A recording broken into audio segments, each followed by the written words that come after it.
त्याचं नावच खूप छान आहे, सद्भावना. जिथे भावना एक वेगळ्या पद्धतीने व्यक्त केल्या जातात, सगळ्यांप्रती चांगल्या भावना जिथून मांडल्या जातात, असे मंच मोठ्या प्रमाणात ओपन झाले पाहिजेत, जेणेकरून लोकांना तिथे त्यांच्या भावना व्यक्त होता येतील.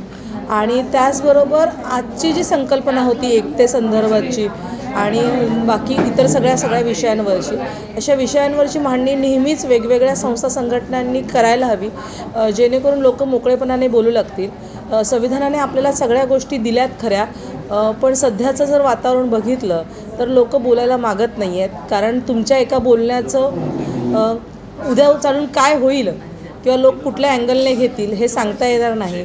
पण असे जर मंच उभे राहिले, ते त्यांच्या पद्धतीने काम करू लागले, तर लोक मोठ्या प्रमाणात बोलू लागतील, त्यांचे विचार मांडू लागतील. जसं मॅडमने म्हटलं की ते सद्भावना हे जागरण समिती आहे, तर ते वासुदेव कुटुंबकमला कुठल्या नजरेने बघतं आणि मुख्य उद्देश काय त्या गोष्टीचा? वासुदेव कुटुंबम हे जर म्हणायला गेलो ना, तसं बघायला गेलं तर मुळातच आपण सगळेच म्हणजे भारतीय संस्कृती जर ही कुटुंबवत्सल संस्कृती आहे. त्यामुळे वेगळ्या अँगलने त्याला बघायची खरं तर गरज नाही आहे. आपलं संविधान मुळात हेच सांगतं की व्यक्तीपासून समाज आणि त्यानंतर राष्ट्र, ह्या एकंदर हा असा प्रवास आहे. त्यामुळे त्याला वेगळं बघायची गरज नाही. व्यक्तीपासून कुटुंब आणि कुटुंबापासूनचा समाजाचा प्रवास हा नेहमीच चालत आलेला आहे. आणि आपण आपल्या पद्धतीने स्वतःपासून जर सुरुवात केली तर नक्कीच कुटुंब एक वासुदेव कुटुंबम ह्या पद्धतीमध्ये ते विलीन होईल असं मला वाटतं. थँक्यू. म्हणाल्या वासुदेव कुटुंबकमाची मॅडमने थोडक्यात व्याख्या म्हटली, तर सद्भावना जे जागरण समिती आहे ते अशाच प्रकारचं जे समाजाबद्दलची जी उत्सुकता आहे ती किती वर्षापासून राबवते आणि समाजामध्ये एकीकरणाचं युनिटी निर्माण करण्याचं त्यांचा पुढील भूमिका काय? सद्भावना मंचला मी गेल्या वर्षभरापासून ओळखते आहे. ते वेगवेगळा कार्यक्रम करत आहेत. पण मला असं वाटतं की सद्भाव मंचनी जो कार्यक्रम ऑर्गनाईज केला आहे की आपण संविधानाचे सगळे भाग आहोत आणि संविधानामुळे आपण सगळेजण एकत्र एका मंचावरती येऊ शकतो, हा अधिकारच आपल्याला संविधानामुळे मिळालेला आहे. त्याच्यामुळे अशा अनेक संस्था संघटना आहेत जे याच पद्धतीचं काम करत आहे.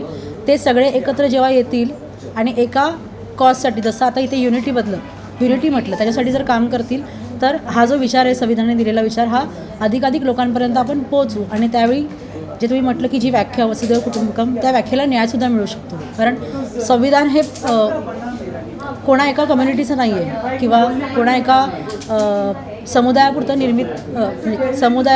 सीमित नाही आहे. ते सगळ्यांचं आहे. त्याच्यामुळे ते सगळ्यांचं कसं आहे हे लोकांना जास्तीत जास्त प्लॅटफॉर्मवरती सांगायला पाहिजे आणि तेच काम सद्भावना गेल्या काही वर्षापासून करत आहे. आता जर पाहायला गेलं तर राजकीय पक्षामध्ये बघायला गेलं तर ते भाग पाडले जातात. हिंदू मुस्लिम असे जे भाग आहेत ना, त्याच्यामुळं कुठंतरी जी लोक आहेत, सर्वसामान्य लोक, ते संभ्रमित आहेत की जर मला ह्याच्यामध्ये विभागलं जात आहे तर मग मी या धर्माकडे जास्त फोकस करू की या धर्माकडे.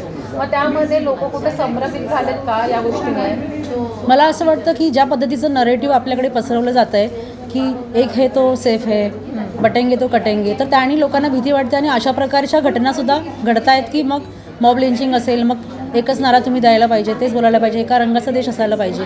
तर याच्यामुळे लोकांमध्ये ते भीतीचं वातावरण निर्माण झाल्यामुळे त्यांची इच्छा असताना ते पुढे येत नाहीत. आपण म्हणतोय की आर्टिकल 19 सांगतं की तुम्ही वेगळ्या पद्धतीने अभिव्यक्त होऊ शकता, पण अभिव्यक्त होणारा व्यक्ती जर पुढच्या 2-3 सेकंदामध्ये जर देशद्रोही म्हणून जर तो घोषित होणार असेल तर व्यक्तींच्या मनामध्ये इच्छा असूनसुद्धा ते त्या प्लॅटफॉर्मवरती येण्याचं नाकारतात आणि बोलायलासुद्धा खूप विचार करतात. मला असं वाटतं की आपल्या लोकांमध्ये संविधान हे सगळ्यांचं आहे, त्याने दिलेले अधिकार हे आपल्याला खूप महत्त्वाचे. हे जेव्हा आपण लोकांपर्यंत पोहोचू आणि आपण एकत्र कसे खूप महत्त्वाचे आहोत या देशाचा भाग म्हणून, हे जर आपण लोकांपर्यंत पोहोचू शकलो अशा वेगळ्या माध्यमातून, तर कदाचित लोकांमध्ये तो संभ्रम आहे ना की मी नक्की कुठल्या जाती धर्माचा आहे तो येणार नाही.